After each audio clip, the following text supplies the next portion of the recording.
Bom dia, pessoal. Tá tudo bem aí? Bom dia, tudo e com o dia, senhor? Joia bom também. dia. Estamos gravando aqui a nossa aula e eu iria fazer a chamada agora, mas eu esqueci de um detalhe.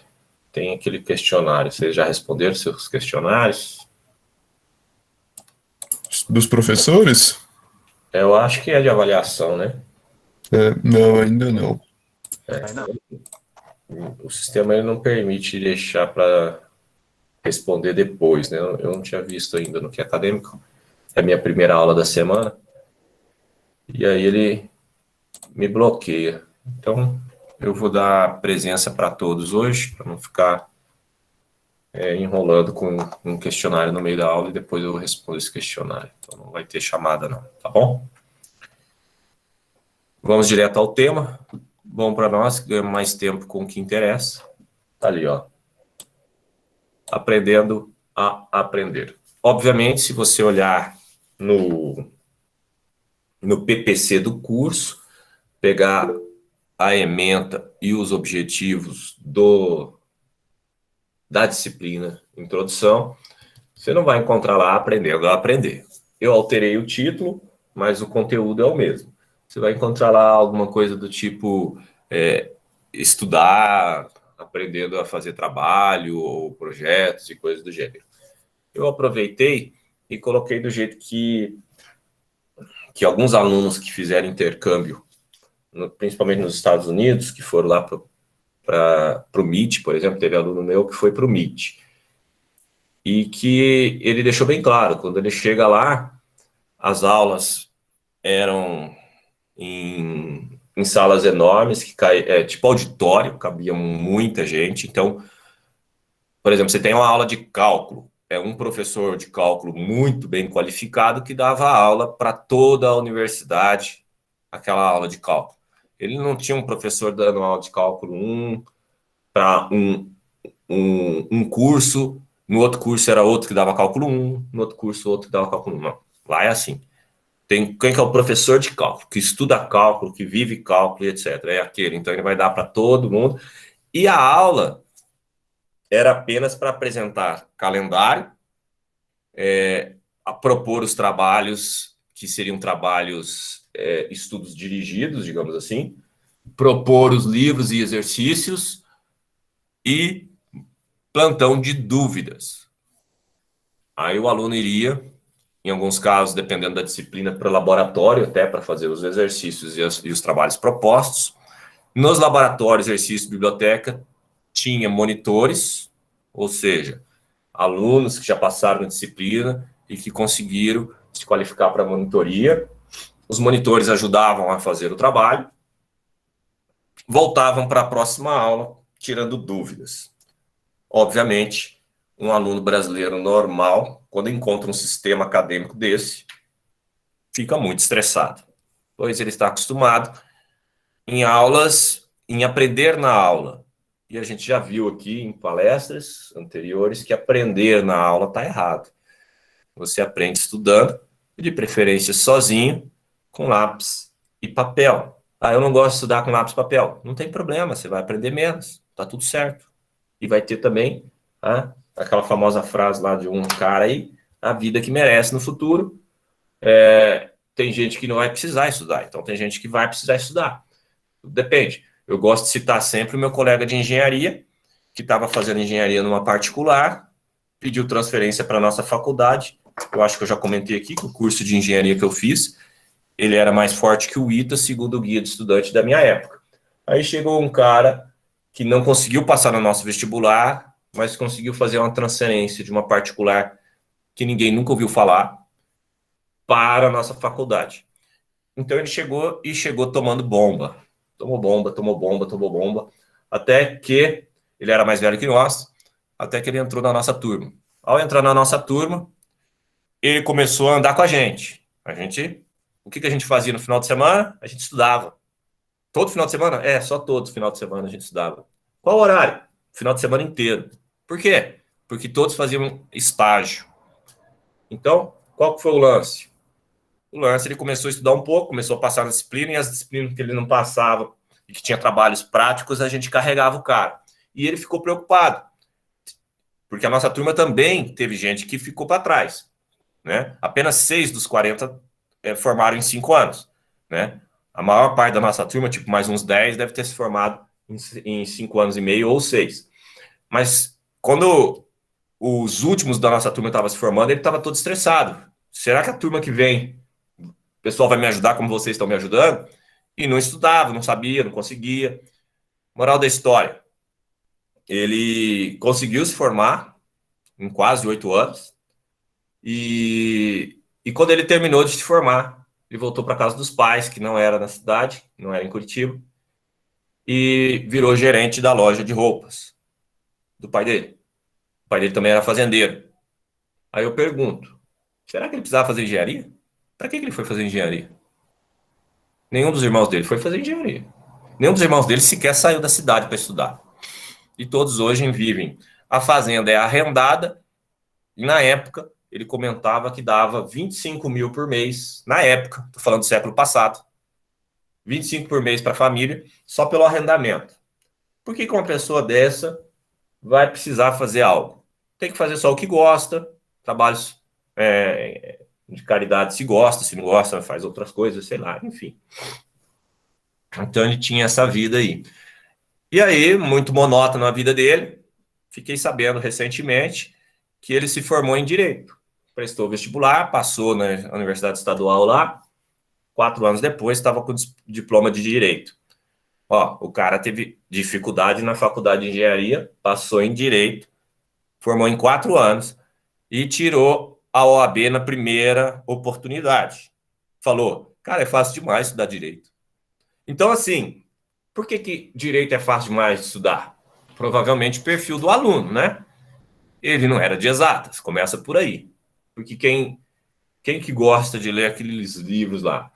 Mas o fato dele ter feito engenharia ajudou muito ele achar direito fácil. Obviamente, se ele fosse direto para o direito, provavelmente faria em 5, 6 anos também. A maturidade, aprender a estudar, deve ter feito o direito ficar muito fácil, porque direito é somente uma leitura, a interpretação é bem mais simples do que uma fórmula de cálculo, física, e aí vai, principalmente eletromagnetismo e companhia.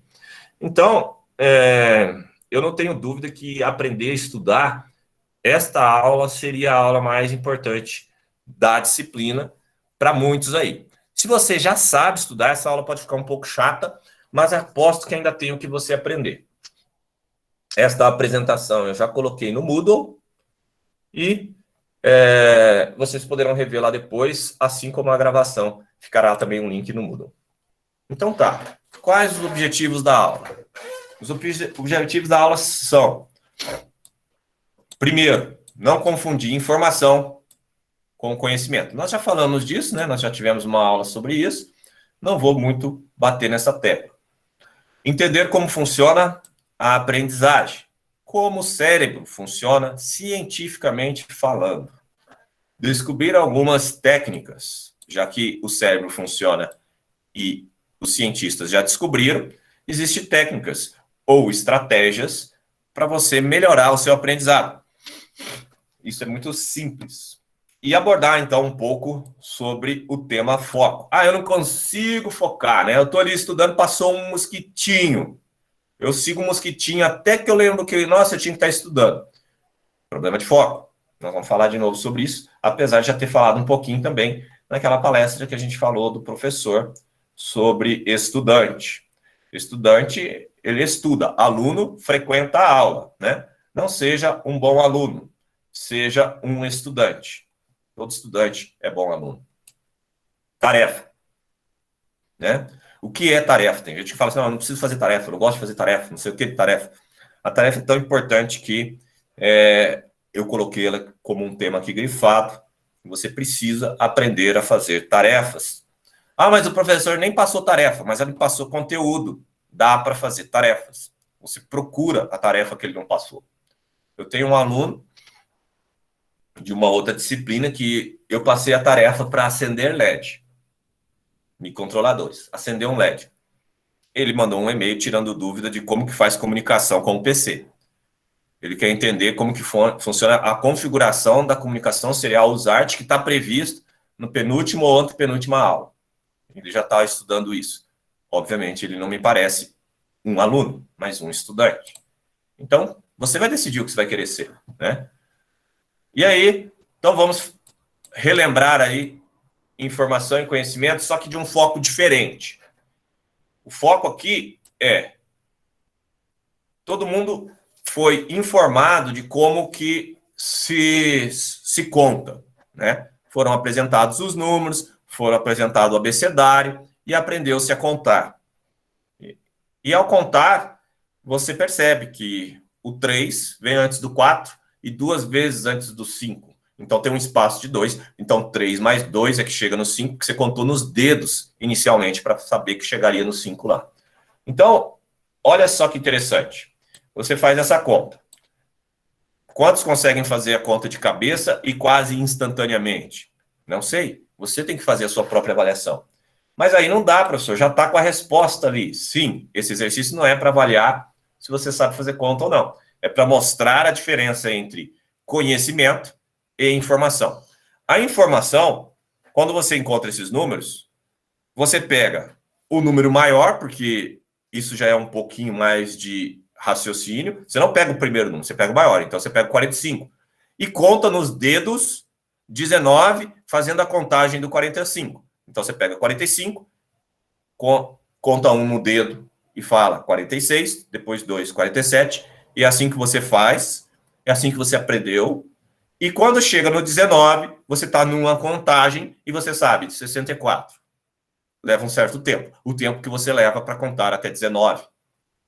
Ok? E esse tempo ele é limitado pela sua velocidade de pensamento, porque se você contar falando, ela fica mais lenta ainda. Se você contar no pensamento, você consegue contar mais rápido. De toda forma, se você tentando contar no pensamento, tentando contar mais rápido, errar a imaginação do dedo contando e não contar 19, você erra a conta. Muito bem, isso aqui é informação. É assim que se conta. Foi falado. É uma informação e você entendeu. É uma notícia. Como se conta? Conhecimento. Você sabe mais coisas sobre a matemática. Você tira um daqui, você coloca esse um para cá, não altera, porque você tirou de cá e pôs de lá. Você sabe disso porque você tem conhecimento. E você sabe também que somar 20 a qualquer número é muito mais fácil que um 19, porque tem um zerão bonito aqui. E aí você faz a soma, né, que você queria e etc. e chega, né, naquele número que você queria. Uma outra maneira seria fazer o contrário, né? Você soma aqui e depois você tira. Tem gente que prefere fazer isso. Eu prefiro essa primeira aqui. Levanta a mão aí quem usa essa técnica já na hora de fazer contas. Ou seja, eu vou somar 7, eu tenho um número mais 7, por exemplo, 8 mais 7. Quanto faltou do 7 para o 10? Ou quanto faltou do 8 para o 10? Você tira do outro para ficar mais fácil e soma. Estou vendo aí que fica com a mão levantada para eu poder visualizar, por favor. Um percentual. Eu estou tentando buscar um percentual da turma. Aí, obrigado. Não é. É 1/3 da turma apenas. 1/3. Pode abaixar, obrigado. 1/3 da turma já consolidou a matemática e essas operações básicas porque já tem um conhecimento. Outra maneira, né? Você pega isso daqui. Eu poderia perguntar agora, né? Quanto que é 64 menos 19? Fazer outras variações e você pensar dessa mesma forma que você pensou aqui, só que na subtração, o que fica um pouco mais difícil, né? Lembrar que o 5 é metade do 10, então o 4 e o 9 tem algo em comum na contagem, 4 e o 9, né? 4 é o último antes de um 5, por isso a tabuada do 5 também é muito fácil. Então, sempre buscar alguns valores que ajudam a chegar na conta de forma mais simples. E, por último, para exercício, escreva aí no chat quanto deu essa conta.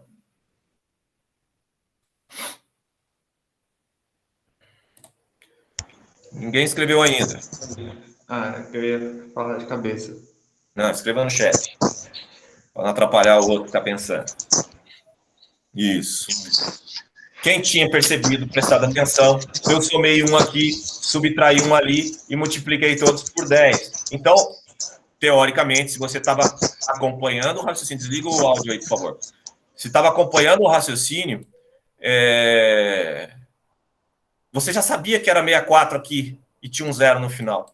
Não tinha que pensar, não tinha que fazer conta, porque é meio lógico. Esse era o desafio aqui, de ver como que está o exercício do seu cérebro. Professor, mas como que eu melhoro isso, já que eu não me senti seguro, não me senti que posso fazer isso ainda? Muito simples. Lembra quando você estava aprendendo a contar? O professor passou muitos exercícios. E cada exercício que você fazia, você entendi algo, aprendi algo, começou a virar conhecimento essa informação. Você resolveu que aqueles exercícios não são importantes. A tarefa de casa do slide anterior não era importante. O que acontece? Você está aí contando no dedo até hoje. Eu não estou falando que isso é ruim, dependendo do que você vai fazer, né? Vamos supor, você vai trabalhar num caixa de supermercado um dia, né? Você sabe que eles não contratam quem faz conta de cabeça? Na verdade, eles só contratam quem faz conta na máquina, porque a máquina não vai errar. E a conta de cabeça você pode se equivocar uma hora. Então, eles não têm interesse que você saiba fazer a conta. Uma vez eu estive no mercado, a conta deu lá R$7, eu dei 10 e falei, espera aí, tenho mais 2, e dei 2 moedas de R$1. Ela já tinha feito a conta na máquina, já sabia que tinha que me voltar 3. Ela ficou toda confusa. Ela toma de volta seus 2 e pegou 3 ali, entendeu? Pegou a nota de 2 e uma moeda. E toma. Ela não percebeu que eu queria uma nota de 5. Entendeu? É ruim para ela? Não. Foi terrível para mim? Foi pouco ruim, que eu não queria carregar moeda mais. Eu tinha aquelas moedas, eu queria pegar uma nota de 5. Mas, assim, isso mostra que você é fruto do que você faz com frequência. Se você vai usar a calculadora com frequência, seu cérebro não vai conseguir fazer contas de cabeça. Para que eu preciso fazer contas de cabeça? As contas de cabeça vão te ajudar a desenvolver o famoso raciocínio lógico, o famoso QI, o cognitivo, que é tão necessário num curso de engenharia, principalmente numa engenharia que envolve a elétrica e a mecânica. Então, muita atenção aí. Alguma pergunta até aqui? Não, né? Ainda no tema de informação e conhecimento, eu já havia explicado que a informação, a gente, né, vamos supor que você nasce nesse pontinho aqui, você não conhece nada. Quando alguém te dá uma informação, você cria uma linha. Se é muita informação, essa linha vai ficando comprida. Se é pouca informação, essa linha vai ficando mais curta. E você vai aumentando a informação que você ganha ao longo da vida, de tempos em tempos. Todo mundo entendeu o que eu quis mostrar aqui na informação? A informação, então, é linear. É unidimensional. É uma comparação para vocês entenderem melhor o que seria a informação. À medida que você pega aquela informação, faz exercício, começa a entender e começa a fazer ligações entre as informações, você passa a criar a sua pizza. E você vai montando a sua pizza com traquejo, com experiência, com vivência sobre aquela informação. Eu aprendi a andar de bicicleta sem rodinha. Legal, você aumentou o seu conhecimento e domínio sobre andar de bicicleta. Agora eu fui descer uma ladeira. Nossa, meu coração disparou.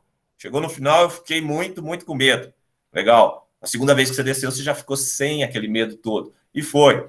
Opa, agora eu fui lá para as montanhas. Eu estou descendo na estrada de terra uma ladeira. Meu Deus, que perigo. Quem já caiu em estrada de terra como eu sabe do que eu estou falando. Então, e aí você vai começando e vai ficando melhor no quesito experiência de andar de bicicleta. E num dia você resolve assistir essas competições de não sei que down, né? Alguém que entende de bicicleta aí, fala para mim o nome. Downhill. Downhill, obrigado. Você vai ver o cara descendo downhill e o tempo que ele faz para descer aquelas ladeiras lá. O jeito que ele passa naquelas curvas loucas lá, naqueles obstáculos. E você fala, eu nunca vou fazer aquilo. Ou você fala, nossa, eu quero treinar para fazer isso. Parece legal. Tudo depende do seu perfil. E isso é ir aumentando a sua pizza sobre o assunto. E eu digo a você, esse deve ser o limite da pizza. Por que esse deve ser o limite da pizza? Porque quem acha que aprendeu tudo sobre um tema, perdeu a humildade, não aprende mais nada. Cuidado com isso. sempre vai faltar um pedaço de pizza para ser fechado, tá bom? Então, vai consolidando o seu conhecimento com o tempo, certo? À medida que você faz tarefas, exercícios, práticas. Eu não gosto de fazer. Você não vai consolidar o seu conhecimento. Então, escolha não fazer apenas naqueles assuntos que você não quer aprimorar seu conhecimento. Essa é a diferença que eu coloco entre informação e conhecimento. Uma vez eu vi um médico que fazia um trabalho muito bonito na área de automação, que era biomecânica, né? Ou seja, mistura da engenharia com a medicina para fazer partes do corpo e prótese, né? E capacitar pessoas com alguma deficiência física, tipo uma amputação ou algo do gênero. Então ele estava lá dando uma entrevista e teve um momento em que ele falou uma frase e a minha esposa falou: nossa, que lindo isso. A frase foi: estamos aqui transformando conhecimento em sabedoria. A minha esposa falou: ai, que lindo, vou adotar. Eu falei: não adota não que tá errado. Não adota não que tá errado. Ele se equivocou, ele queria dizer informação em conhecimento. Depois vocês podem procurar sabedoria, né? Sabedoria é quando a pessoa tem muitos conhecimentos. Ele tinha um só, aquele específico. Não é sabedoria isso.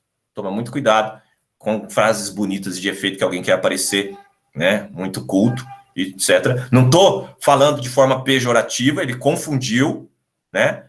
Eu estou pedindo a vocês que quer aprender a estudar. Mesmo aquele cara que você idolatra. Não é porque ele falou que é verdade. Cuidado. Sempre tenha um dicionário, sempre faça a sua autocrítica, a crítica dos outros, não precisa falar, né? Tem um outro livro aí que fala, tem uma frase muito interessante que diz o seguinte: se for criticar, cale-se. Obviamente eu critico muito, mas eu sou professor, a minha função é criticar aqui para você aprender, né? Se você não criticar ninguém, que é a ideia daquele... É uma teoria aí de aprendizado que deu errado no Brasil, está relacionado a um tal de Freire. Não sei se ele era da igreja ou o que ele era, mas essa teoria é furada. Se você não criticar quem está se formando no conhecimento, como ele vai saber que o que ele entendeu está errado? Eu não sei. Alguém sabe aí? Alguém pode me ajudar? Alguém tem uma dica aí de como fazer isso sem crítica? Pois é, na escola, né, ouvir os pais sempre vai ter um pouco de crítica. Obviamente, se os seus pais só criticam, aí é problema, eles têm que elogiar também. Mas esse é um outro ponto que não é o foco da aula aqui. Então, se você está criticando alguém, primeiro pergunte a você mesmo, essa pessoa está pedindo essa ajuda? Aí muitos podem falar: professor, eu estou aqui na aula, eu nunca pedi para o senhor me criticar, nunca pedi nada. Mas você está matriculado na aula, você quer aprender esse assunto.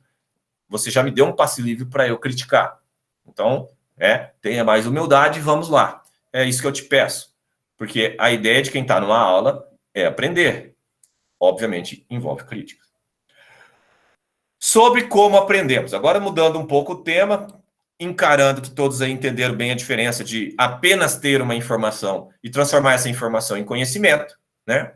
Apenas com prática, apenas com exercícios. Exercícios teóricos são práticas, quando o assunto é teórico, né? Exercícios práticos, ou seja, laboratório, são práticas para assuntos práticos, assuntos que envolvem fazer algo acontecer.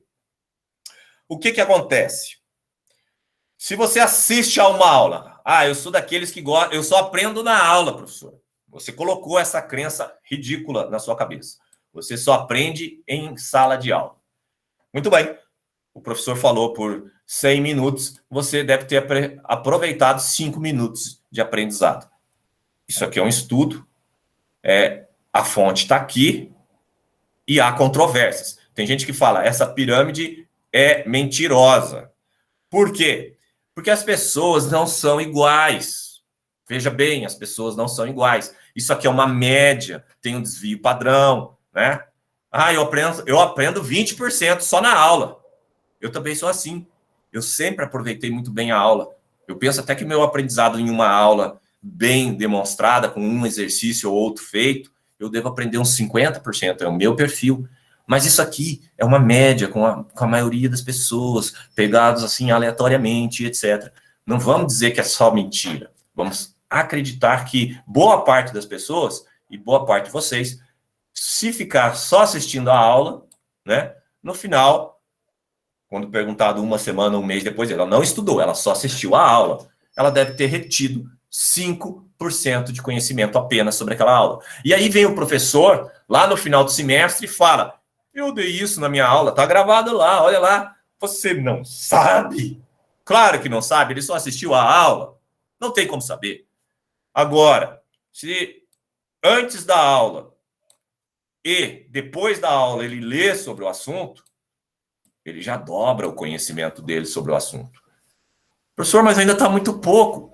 Se a aula é audiovisual, aqui é audiovisual. Eu estou mostrando, eu estou gravando. Você tem um data show, não estou só explanando em cima de um palco.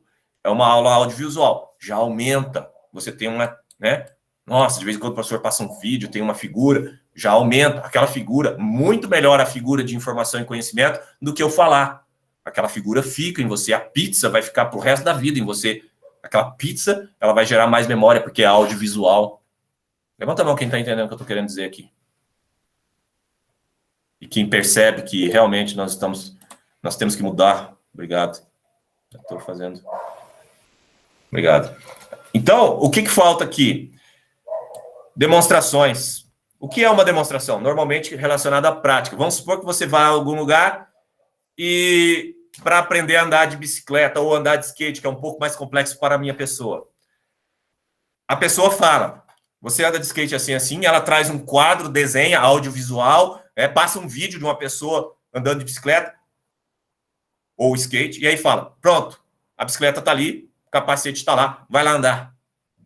Qual a chance de dar certo? Né? É 20%.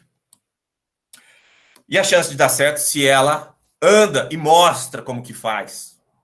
Demonstração. Isso aqui, pessoal, a gente já falou em aulas passadas, isso aqui é o ensinar, né? O que é ensinar? É fazer junto. Eu vou ensinar você. Até aqui, ou seja, daqui para cima, é explicar. Aqui começa o ensinar. Discussão em grupo, ou seja, os estudantes tiveram uma aula, fizeram uma reunião e vão discutir ou tentar andar de bicicleta e skate juntos. Um vai cair, o outro vai rir, aquela coisa e tal, mas tudo num clima de equipe, querendo um ajudar o outro. Ó, finalmente chegou no 50%, começa a ficar aprovado na disciplina, digamos assim. Você estudou em grupo, e aí você foi fazer sozinho. Fazer é fazer sozinho, é você fazer.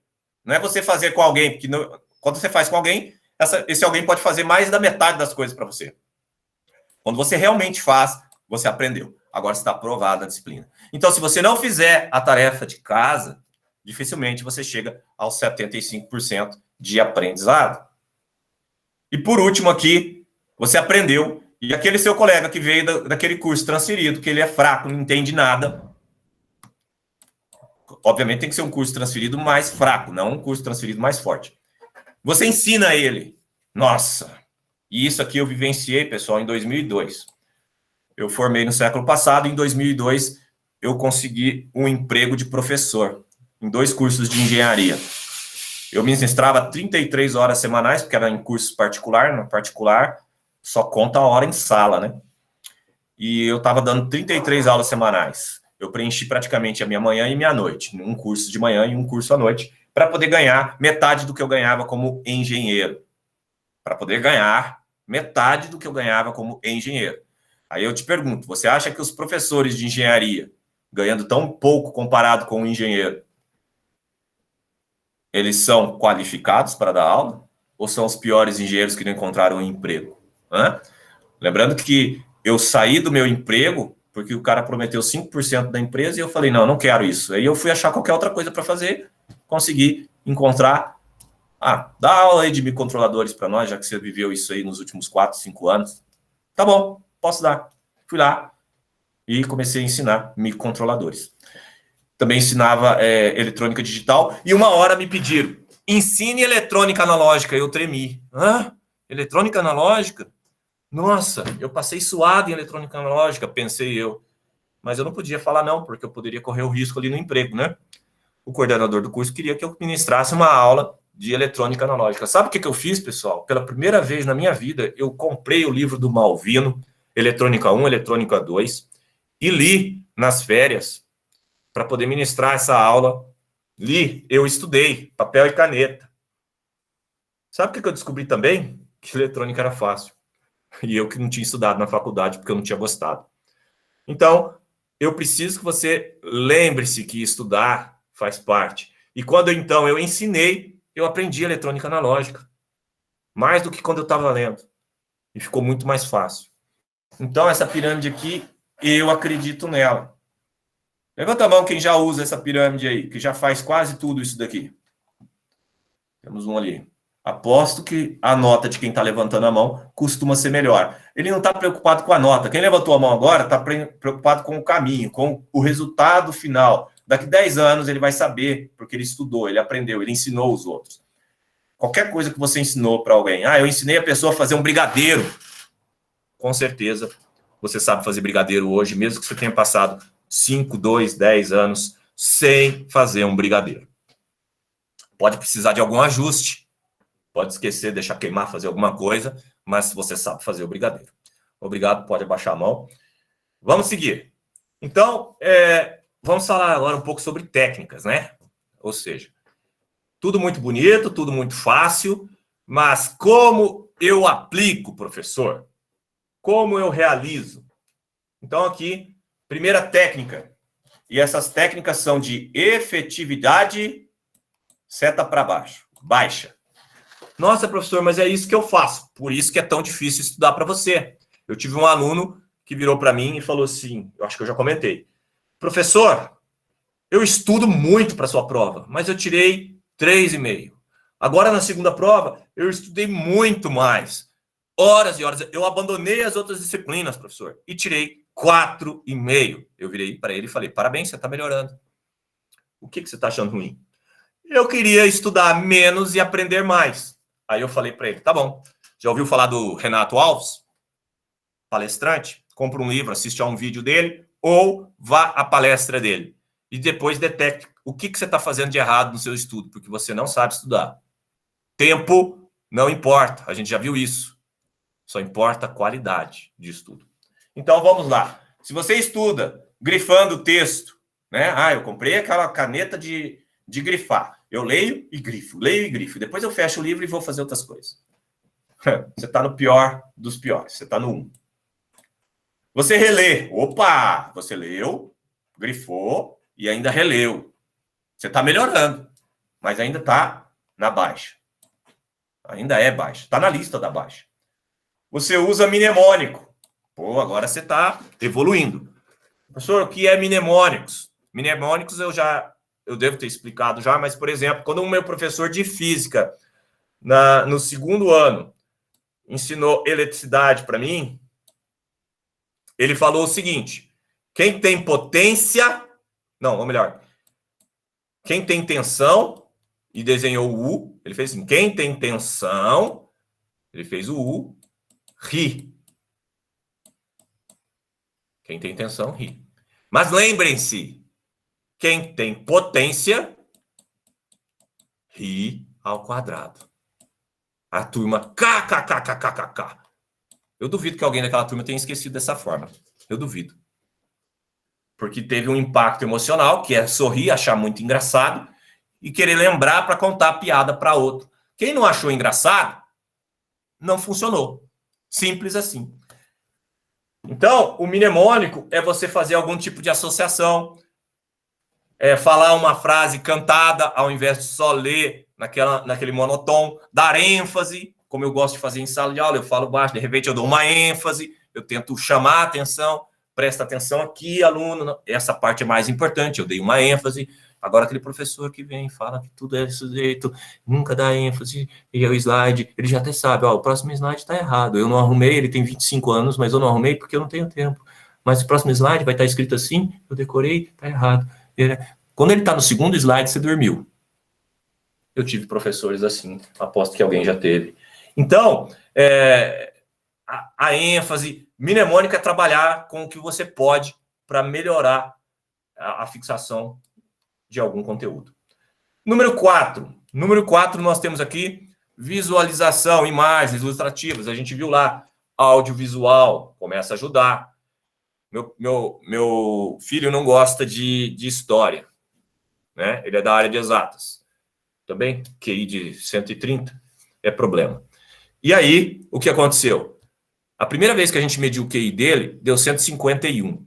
A segunda vez deu 133. Vocês sabiam disso, que o QI você melhora ou piora com o tempo, dependendo do seu esforço? Quem sabia disso, levanta a mão. O Asaf está com a mão levantada até agora. Aí fica difícil. Não sei se ele levantou agora ou não. É isso aí, ó. QI não é algo, nem QI, nem QE. Não é algo que nasce com a pessoa. Você desenvolve com as suas experiências, principalmente nos primeiros anos de vida. Então, se você estimula, eu estimulei meu filho, ele começou a ler com 2 anos de idade. E aí, eu tive problema, ele ficou gago aos 3. Por que ele gaguejou? Fui pesquisar. Ele gaguejou porque eu ensinei tanto português para ele, que o cérebro dele sabia muito, mas a língua dele não estava desenvolvida para falar. E ele gaguejou por 6 meses. Com receio disso, eu não ensinei nada para o meu segundo filho. Errei ali. Agora o meu segundo filho é um pouco mais normal. Foi medir o QI do meu segundo filho, ele deu algo perto de 130 também, mas nunca deu 150. Entendeu a ideia? Então, por quê? Porque não exercitou, não vivenciou. Em compensação, o segundo filho tem um equilíbrio emocional maior. Por quê? Porque não sofreu esses traumas de aprender demais fora de época. É interessante isso. Então, os pais erram tentando acertar. Muito cuidado com isso. E, por fim, fazer resumo. Dos menos eficiente é você fazer resumo. Quando eu falei do autovisualização e falei do meu filho, eu falei que ele não gostava de história, mas eu não concluí o raciocínio. Ele não gostava de história e eu falei para ele, filho, você não adora desenhar? Uhum. Leia o texto da história e faz um desenho. O que você imagina daquele texto? Pronto, começou a funcionar. Entendeu a ideia? O problema é que ele ficou com preguiça, que ele não gostava de desenhar o que ele lia da história, ele queria desenhar outras coisas. E aí ele abandonou o método que comprovadamente dá certo. Então, se você gosta de desenhar, desenhe. Né? Tá estudando sobre guerra? Desenhe a guerra, faça um mapa mental e escreve datas naquele desenho. Então, coloca o nome do general dos exércitos e etc. e tal. Esse desenho vai ajudar você, porque é audiovisual, é visual, quer dizer, não é áudio, é visual, não está áudio aqui. E o resumo é você realmente ler um texto e reescrevê-lo com as suas palavras. Você muda todas as palavras. Se você tentar decorar, não é eficiente. Decorar, quando você esquece uma palavra, você trava. Reescrever com as suas palavras, explicar para alguém com as suas palavras, funciona que é uma beleza. Tenha um avatar por isso. Então, vamos falar um pouco sobre algo mais efetivo, e que agora nós estamos falando de moderado. Muito bem. Agora, um aprendizado sobre algo efetivo e moderado. O que nós temos aqui? Interrogação elaborativa. O que quer dizer isso aqui? A água faz bem. Você tem que se perguntar, por quê? Por que a água faz bem? Porque se você sabe o porquê, é mais fácil você aceitar que a água faz bem. E se eu escrevesse aqui, a água faz mal? Você tinha que perguntar, por quê? Quem acha que a água faz mal? Levanta a mão. Não, a água faz mal. Ninguém? Pois é, muito mais fácil ensinar a água faz bem. Mas eu posso dizer, a água faz mal. Porque tudo em excesso faz mal. Agora vocês têm que concordar comigo que a água faz mal em excesso. Entendeu a ideia? Então, o porquê é muito poderoso. O porquê faz você acreditar. Faz você se convencer. E uma vez convencido, fica mais fácil de lembrar. Fica mais fácil de aceitar. Autoexplicação. Pode falar, alguém ia falar. Não? Desistiu? Autoexplicação. O que seria a autoexplicação? Lembra que o ensinar ajuda você a aprender? Muito bem. A autoexplicação seria você explicando para você mesmo. Você pode ter um avatar, né? O avatar pode ser também fictício, mas vamos supor que você tenha algum boneco ou um cachorro. Você tem um cachorro. E você sabe que o cachorro não vai entender nada, mas você vai lá e explica para o cachorro. É um tipo de autoexplicação. Você está explicando para o cachorro, ele não está nem entendendo nada, falta um pouquinho de memória para ele poder aprender, ele tem pouca memória, e aí você não vai ter êxito na explicação para ele, então é uma autoexplicação, funciona. Eu, quando tinha uma matéria muito ruim que eu não gostava, eu pegava um material de estudo, ia para a cozinha e ensinava a minha mãe. Eu começava a explicar para minha mãe o que eu estava estudando. Olha só, eu tinha menos de, sei lá, quantos anos eu tinha aqui? Acho que eu tinha 11 anos, 12 anos, no máximo. E eu tô lá, na cozinha, perturbando minha mãe, que ficava ouvindo a minha explicação. Estudo intercalado, isso aqui é poderoso, pessoal. Começa estudando pela matéria que você menos se atrai. Né? Não vou falar que você não gosta, porque você deveria gostar de tudo. Que você menos se atrai. Ah, não, eu tenho uma certa dificuldade em biologia. Ótimo, comece por ela. Eu tenho uma certa aversão de história. Comece por ela. Eu odeio matemática. Não, você não odeia. Você tem uma certa limitação em matemática que vai ser sanada com esse estudo. Comece por ela. Né? E palavras que você não deve usar. Difícil. Matemática é difícil. História é difícil. Português é difícil. Redação é difícil. Difícil te deixa cansado. Difícil, você pensa, nossa, é difícil demais escalar o Everest. Eu não vou. Por quê? É tão difícil que eu nem vou tentar. É difícil.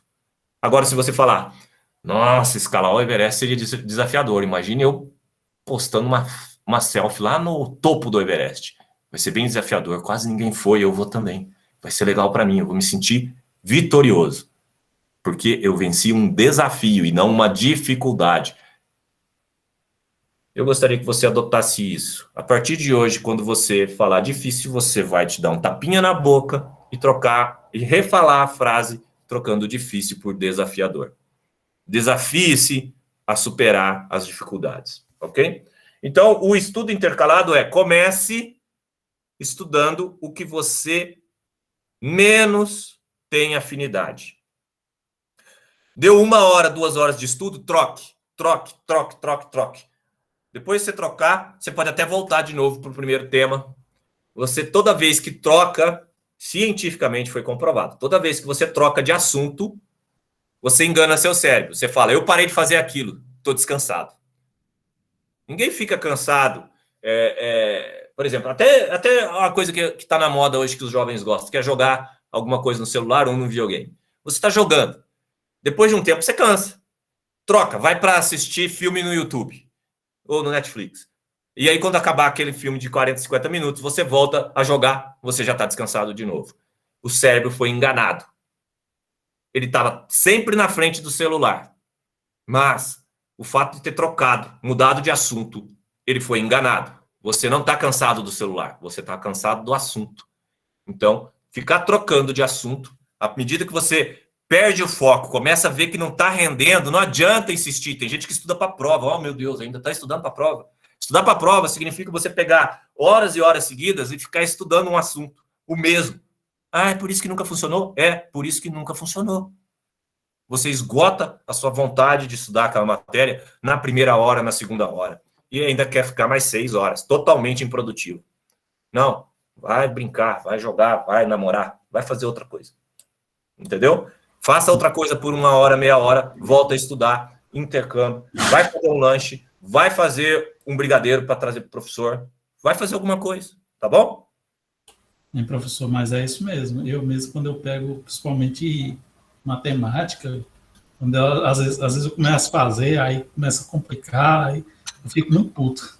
Quando eu não consigo fazer alguma coisa, eu tento fazer outra coisa, aí depois eu volto pro problema. Quantas vezes você saiu, você voltou, o problema era fácil? O professor de cálculo mesmo, essa semana passou uma lista de 60 e tantas questões. Eu fiz ela em 3 dias, intercalando. Pois é, tem que fazer, mas é intercalando, não é numa sentada. Resolveu fazer numa sentada, já era. Técnicas de estudo. Agora, alta efetividade. Quem quer? Levanta a mão aí, quem quer fazer as aulas? Ninguém. Ah, temos 2 alunos, beleza. Então, para esses 3 alunos aí, nós temos aí algumas dicas de alta efetividade. Teste prático. 2 vezes mais eficiente que todas as outras técnicas vistas aqui. O que é um teste prático? é fazer na prática. Quer um exemplo? Quem aí aprendeu semelhança de triângulo? Levanta a mão. Vamos ver se todo mundo aprendeu. Ninguém aprendeu. O pessoal está dormindo, então não está aprendendo mesmo. Ó, tem 4 alunos no curso de engenharia inteirinho. Ah, tá aumentando. Aí, obrigado. Eu não entendi o que o senhor tinha perguntado. O senhor falou semelhança de? Quem aprendeu semelhança de triângulo? Pode levantar a mão todo mundo, pelo amor de Deus. Isso aí. Pode abaixar agora. Você aprendeu semelhança de triângulo? Você aprendeu por excesso de uso ou por teste prático? Eu digo a você, eu aprendi semelhança de triângulo na 8ª série por teste prático. O meu professor na 8ª série,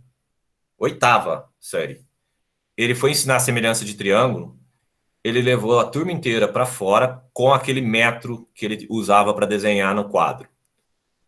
Chegando lá fora, usando o metro dele, ele mediu a sombra de um dos meus colegas. Depois mediu a altura do meu colega. Então ele mediu a sombra do poste. E aí ele calculou a altura do poste e perguntou quem entendeu. E então ele deu o metro para nossa turma e falou, agora vamos medir outras coisas. Impactante ou não é, gente? Levanta a mão quem achou o máximo isso e quem viveu isso. Quem viveu isso primeiro? Vamos ver. Quem viveu? Ninguém viveu? Temos 4 pessoas que viveu isso. É diferente quando você faz um teste prático sobre um assunto. Ah, mas o assunto é teórico. Sabe qual foi o resultado desse teste prático na minha vida?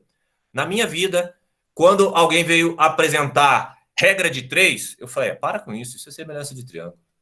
Quando veio apresentar uma fórmula de como que faz o cálculo de pressão de uma faixa de operação, isso aí é semelhança de triângulo. Tudo para mim era semelhança de triângulo.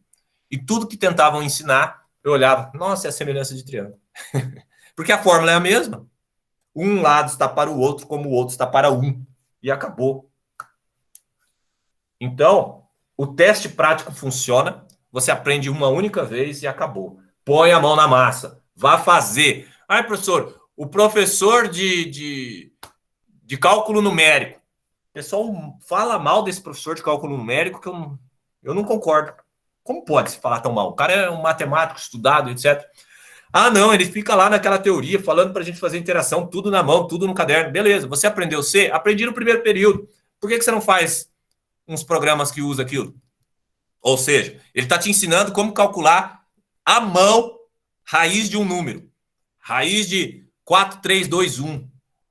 Professor, nem sei. Eu sei que você não sabe. Você vai aprender em cálculo numérico. Ou não. É uma escolha sua. A pergunta é, chegando lá, ele vai te ensinar um método que você vai fazer à mão. Por que você não ensina esse método à mão para o computador e roda um programa que calcule a raiz de um número, raiz quadrada de um número, e esse programa é seu e não uma calculadora que você comprou pronto da HP? Por quê? Por quê? O que te impede? Ah, me impede a minha preguiça. Ah, preguiça é bom. Faça um teste prático. Cálculo numérico vai ficar fácil e lembre-se, é uma matéria importante. Prática distribuída. O que é uma prática distribuída? É uma repetição espaçada. Na primeira semana, você encontra e estuda e faz aquela prática uma vez por dia. Né? Durante 4 meses, uma vez por semana. Na primeira semana, uma vez por dia. Para fixar, para aprender, para entender. Depois, passa a fazer uma vez por semana por 4 meses.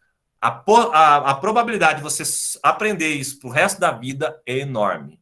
Anota quem quiser. Quem quer ter alta performance ou alto desempenho em português. Lembrando, performance é uma palavra adotada pela língua inglesa e que gera impacto, as pessoas acham bonito. Mas a tradução é desempenho, alto desempenho. Tudo bem? Alguma pergunta aí?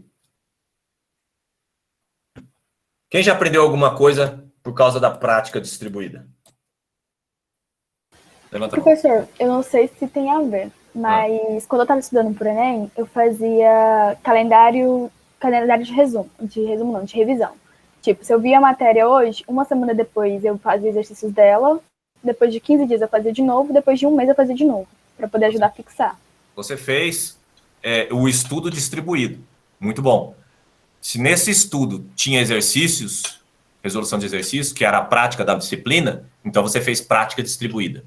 E eu pergunto, já que você vai dizer que se você fez estudo ou prática, eu quero perguntar para você o seguinte, com quem você aprendeu essa técnica maravilhosa? Eu aprendi com uma menina que tinha um Studigram, um Instagram de estudos que ela passou, e eu fui tentar fazer também. Parabéns. Continue aplicando. Foi distribuída, foi prática ou foi estudo? É assim, a primeira vez eu via a teoria e tentava resolver o exercício só a semana depois. Aí depois, esses outros dias, era só resolução de exercício. Então foi prática distribuída, parabéns. Tem alta efetividade. Continue assim. Mais alguém quer colocar?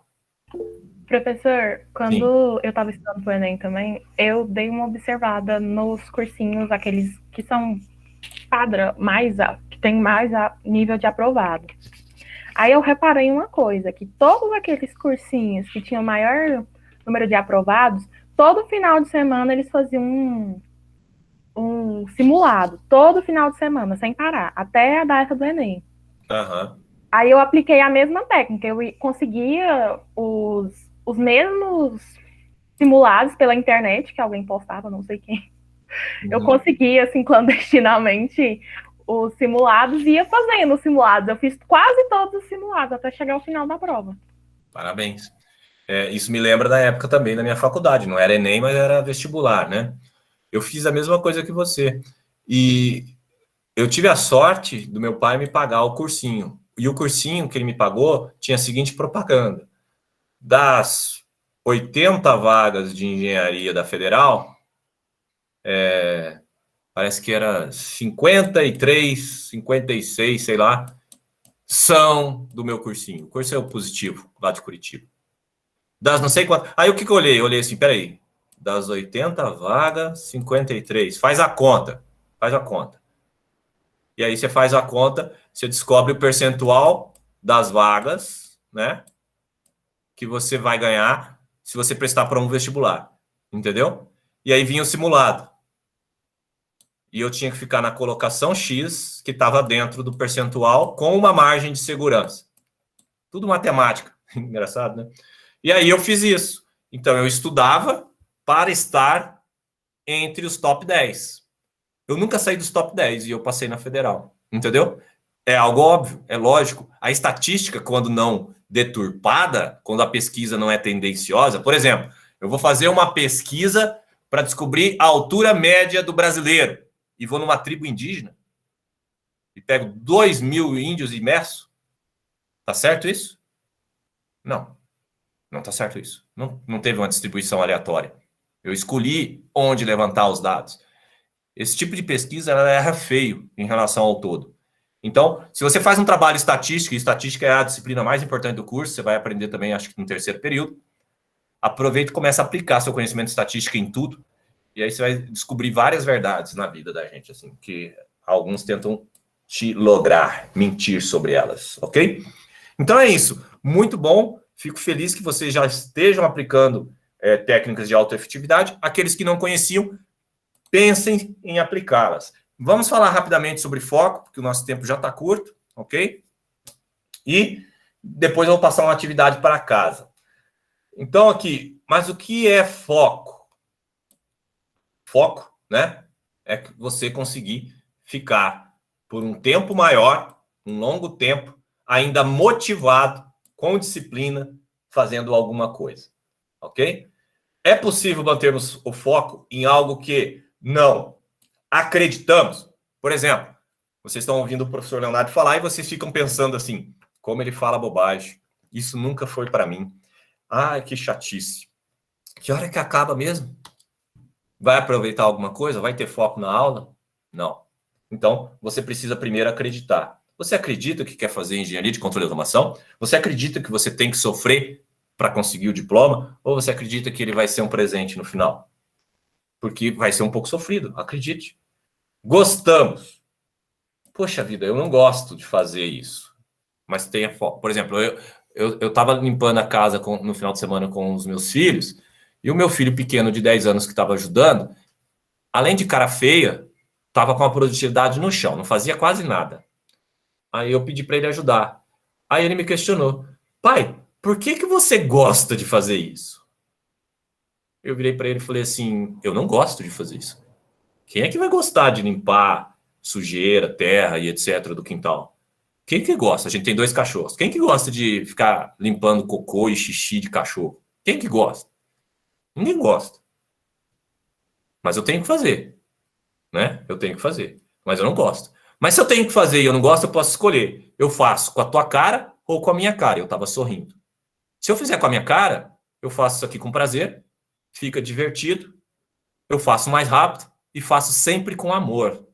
Se eu fizer com a tua cara, eu vou estar falando mal de alguém, eu vou estar pensando coisa ruim e a minha vida vai ser essa bosta que eu tô catando. Fim de papo. É uma escolha. Gente, no curso de engenharia, vocês acham que vocês só vão trabalhar com o que você gosta? Quem gosta de escrever relatório técnico aí? Levanta a mão. Normalmente, engenheiro não gosta. Sabe quem que escreve relatório técnico? Quem mais escreve relatório técnico na vida? Engenheiros. Você não vê um músico escrevendo relatório técnico. Você não vê. Então, você não quer fazer relatório técnico, vai fazer música. Você não vai ver relatório técnico. Então, assim, pessoas, não existe algo... faça só o que você gosta. Vai assistir Seiji Arata. Ele vai dizer, não existe essa possibilidade. Ninguém faz só o que gosta. Senão o mundo estaria um caos. Não teria. Não tem jeito, é impossível. Mas...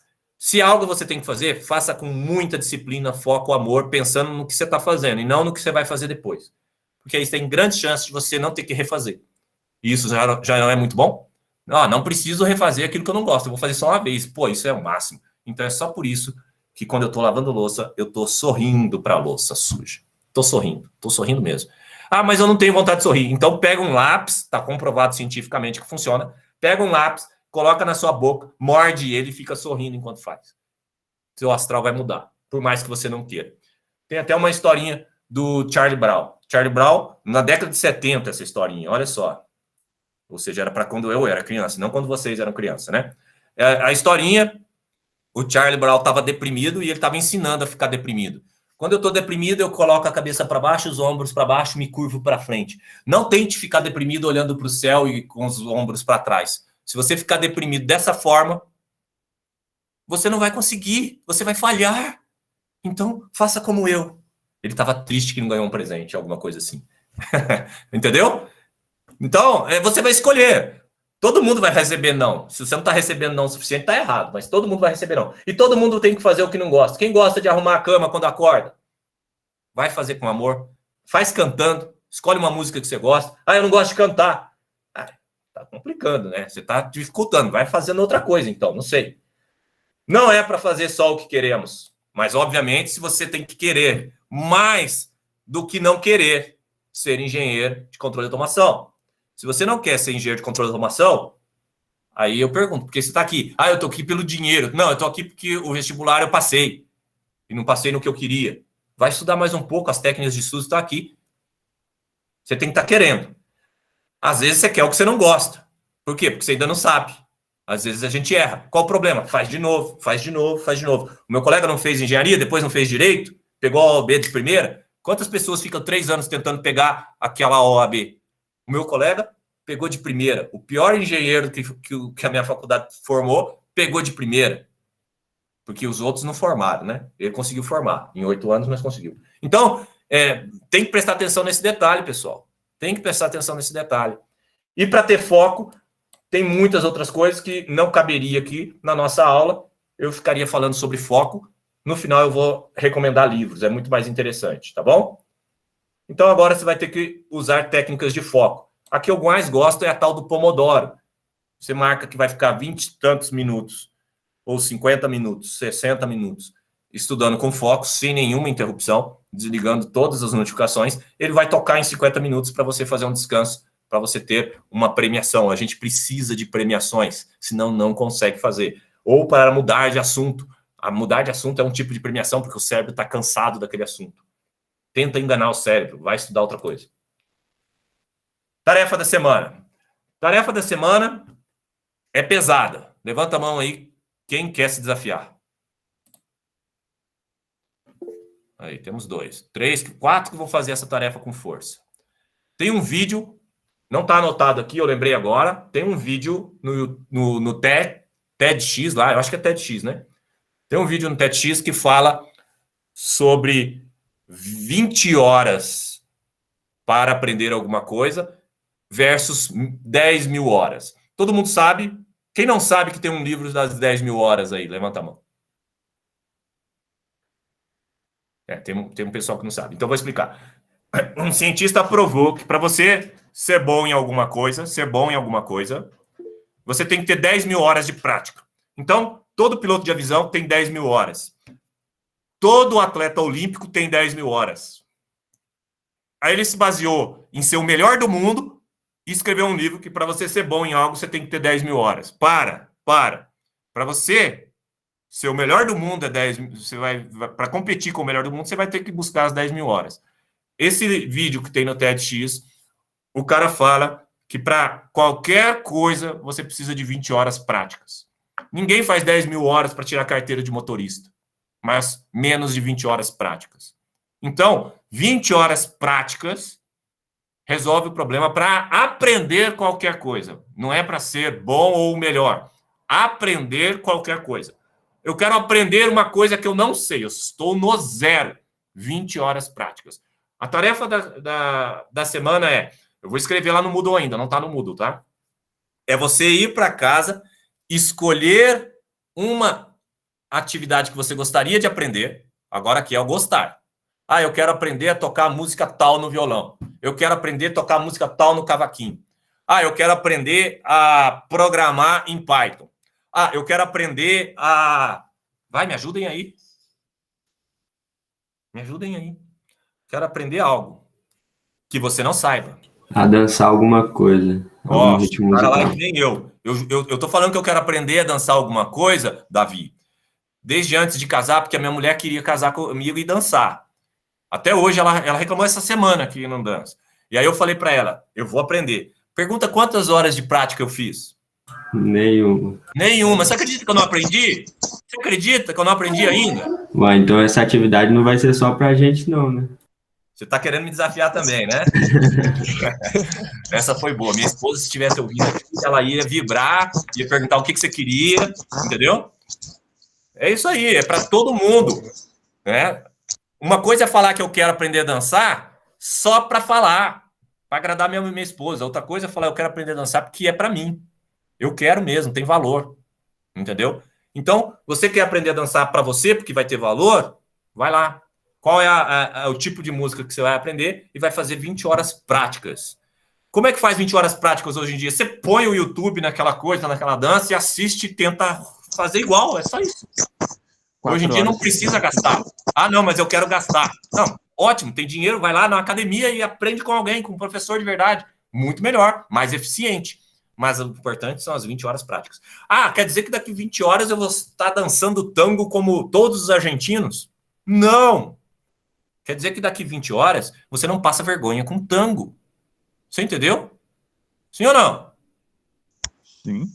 Então, pessoal, eu quero que vocês descubram algo que tenha valor e que vocês queiram aprender e que ficou só nos sonhos de criança e se proponham a aprender. Pode ser qualquer coisa. Eu vou dar a vocês 30 dias para escrever a minha carta de como foi. É uma carta em que você vai, no primeiro parágrafo, dizer: eu vou aprender, eu decidi aprender isso. Você já pode escrever antes. No segundo parágrafo, você vai dizer como foi a experiência, a dificuldade, o horário que você escolheu, o que você quiser. No segundo parágrafo, você vai escrever a sua experiência ao fazer. E no último parágrafo, terceiro e último parágrafo, você vai escrever a conclusão sobre a técnica de 20 horas práticas para aprender qualquer coisa. Tá bom? Só que se você não fizer, não tem jeito de escrever a carta. Tá desafiado, tá, pessoal? Vou colocar no Moodle depois, do jeito que eu expliquei. E para finalizar a aula, você tem uma aula do Arata, outra aula do Arata sobre o tema, tem o livro do Renato Alves e tem um livro aqui, ó, A Única Coisa, o melhor livro de foco, segundo muitos críticos. O melhor livro de foco não é aquele escrito foco, é este. A Única Coisa. O foco pode trazer resultados extraordinários na sua vida, 2014. Quem vai ler esse livro? Levanta a mão. Ninguém quer uma vida extraordinária. Ah, tá. Já temos 4. Pelo menos temos 4 aqui que vai querer uma vida extraordinária.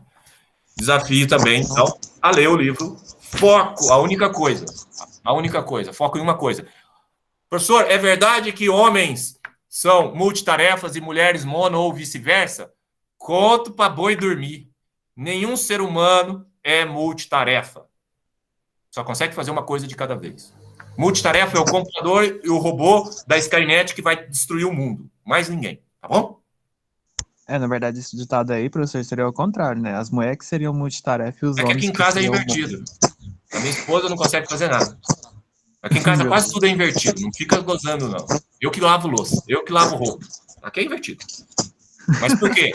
Porque na casa dos meus pais, tudo é herança, tudo é crença. Nas casas dos meus pais, eu ficava indignado que meu pai não fazia nada. E eu falava, na minha casa vai ser diferente. Entendeu? Tá bom, estamos na mesma filosofia aqui em casa também. Então, assim, por isso que não existe ditado. O ditado tá errado. Independente de ser homem, mulher, etc. Né? É o que você quer fazer. Não, eu não quero fazer mais de uma coisa ao mesmo tempo. Então, a mulher é que faz. Para com isso, né? Já na casa do meu pai, olha só, na casa do meu pai, onde ele foi criado, 8 filhos a minha avó teve. Ela só chamava as netas e as filhas para ajudar. Os homens, depois da comida, vão para a sala assistir televisão, por favor. E não atrapalhem. Olha só as crenças, tá vendo? Então tudo faz parte do que você viveu na infância, mas você quebra tudo lendo livros como esses aqui. Então tá desafiado aí o segundo livro aí, muito interessante. Nada de pirataria, pessoal. Vamos guardar um dinheiro, vamos fazer estágio, vamos arrumar um serviço, né? Evitem pirataria, usem a sua criatividade. Você sabe que é muito fácil, num dia de calor, você pegar aí 20 garrafas d'água e fazer R$20 para comprar um livro, tá certo? É só ir para o sinal sem nenhum tipo de preconceito, pessoal. Nenhum tipo de preconceito. Num dia quente, você vai vender as 20 águas só. Pode levar 2 horas, pode levar 3 horas. E outra? Chamaram no começo da aula? Não teve chamada. E só para finalizar, que eu lembrei aqui do sinal, quanto que ganha um mendigo? Tem mendigo profissional, vocês sabem, né? Sim, pedinte. Quanto que ganha um mendigo? Vamos fazer uma conta básica. Quem acha que por vez que fecha o sinal, o mendigo ganha 50 centavos? Ah, pelo menos toda vez ele pega 50 centavos. Ok, então todo mundo... Sempre tem uma alma caridosa que dá 50 centavos quando fecha o sinal. De quanto tempo ele passa em 10 carros, sim. Não, de quanto tempo fecha o sinal? Vamos pensar no pior caso. Aí depende do sinal. Do um minuto. 2. Quer por 2? Um minuto. Um minuto. Então o cara ganha por minuto 50 centavos. Quanto que ele ganha por hora? Fala, R$30. Eu sei que é difícil. É sempre ponto, pelo menos. R$30 por hora. Quem ganha aí R$30 por hora? Eu não ganho. Quem ganha? Acho que ninguém aqui ganha. É uma boa profissão, não é? Demais. Por isso que já foi filmado mendigo. Quando terminou o turno de trabalho, ele levantou da cadeira de roda, dobrou a cadeira de roda, colocou no carro e foi para casa. Foi filmado. Quem acredita, acredita. Quem não acredita, viva nas suas crenças limitantes. Aí, boa sorte, final. Tudo vai estar lá no Moodle. Agradeço muito a participação de vocês. Professor, não sei se o senhor sabe. Em Dubai é profissão ser mendigo. É tipo uma carteira assinada, ajeitada lá em Dubai. Porque em Dubai. Tem que declarar imposto, né? Tem que declarar imposto, porque em Dubai pela religião deles lá, é próximo. Todo aquele sheik, aquele povo rico, eles têm sempre que dar pelo menos uma cadinha pro mendigo. Pelo menos assim. R$1, né? Digamos em reais brasileiros. Mas tem mendigo que chega a ganhar 5, 6 mil. Levanta a mão que agora vai largar o curso de engenharia para ser mendigo em Dubai. Ninguém? Ah, temos 2 corajosos. A passagem para lá é muito cara. Até lá vai demorar um pouco. Você arruma alguém que tem milhas. Não dá, não? E aí negocia que você manda o dinheiro de volta de lá. Uma puta ideia. O limite é sempre a sua mente e não a realidade, tá bom? Brincadeiras à parte, a minha prima, depois que eu falei para ela que eu ia para o Canadá, a minha prima falou que também ia. O que ela fez diferente? Ela fez uns cursos, vendeu tudo que ela tinha, ela tá no Canadá há 3 anos. E eu aqui. O objetivo de vida é morar lá. Eu tô aqui. Ela tá lá, manda foto do filho dela brincando na neve, etc. Não manda foto da tristeza de ficar trancado num apartamento porque tá frio, mas manda foto da brincadeira na neve, né? Eu não sei se é bom ou é ruim, mas com certeza ela agiu e eu não. Ok? Igual eu não aprendi a dançar. Então fica a dica aí. Você quer mesmo? Ou você só tá falando? Quando a gente fala que quer, é sonho de criança. Quando a gente fala que quer e traça um plano de ação com prática, 20 horas prática para cada assunto que preciso aprender para conquistar, aí sim nós estamos falando de objetivo e metas, ok? Então vamos lá. Agradeço muita atenção aí, vou embora porque eu tenho outra aula, né? Sempre assim. Beleza, bom dia, professor. Boa semana. Você também. Fiquem com Deus. Tchau, tchau. Tchau, professor. Tchau, professor. Tchau, tchau. professor.